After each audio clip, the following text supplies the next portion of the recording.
গতকালের পর আজ ফের কৃষ্ণনগর পুরসভা হইচই উত্তাল হয়ে উঠল, কারণ গতকাল যে ঘটনা ঘটেছিল আজও সেই ঘটনার রেশ রয়ে গিয়েছে এবং কৃষ্ণনগর পুরসভায় বকেয়ার দাবিতে চেয়ারম্যানের ঘরের সামনে বিক্ষোভ চলছেই। গতকালই হাতাহাতি হয়, সংঘর্ষ হয়, তারপর আজ মিছিল অবস্থান, বাড়তি পুলিশও রয়েছে। অবসরপ্রাপ্ত কর্মীদের সংগঠন দুর্নীতির অভিযোগ করছেন। সমীর রয়েছে আমার সঙ্গে ফোনে। সমীর, সেক্ষেত্রে এই যে গতকালের পর এখনো পর্যন্ত এই একই দাবিতে অবস্থান চলছে, বিক্ষোভ চলছে, পুরসভা কিছু বলছে?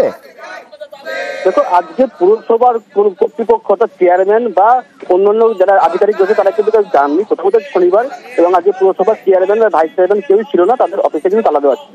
এবং ঠিক সেই কারণে যখন অবসরপ্রাপ্ত কর্মীরা তাদের বিক্ষোভ বা দাবি তাদের যান, তাদেরকে না পেয়ে কিন্তু তারা পুরসভার চেয়ারম্যানের ঘরের সামনে অবস্থান বিক্ষোভে সামিল হন এবং তারা স্লোগান দেন দলীয় পতাকা নিয়ে। এবং তারা কিন্তু এই চেয়ারম্যানের বিরুদ্ধে কিন্তু দুর্নীতির অভিযোগ তোলেন এবং তৃণমূলেরই পন্থী কর্মীরা রয়েছে তারা কিন্তু তৃণমূলের চেয়ারম্যানের বিরুদ্ধেই দুর্নীতির অভিযোগ তুলছেন। এতে কিন্তু গোষ্ঠীতন্ত্র একটা বিষয়টি প্রকাশ্যে এসছে।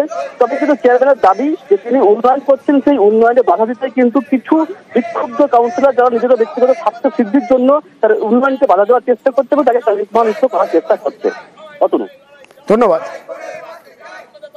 গতকাল আমাদের দাবি দাওয়াকে কেন্দ্র করে যে এখানে বিক্ষোভ অ্যাজিটেশন দেখাচ্ছিলাম, চেয়ারম্যান পোষা গুন্ডা দিয়ে আমাদেরকে আক্রমণ করে।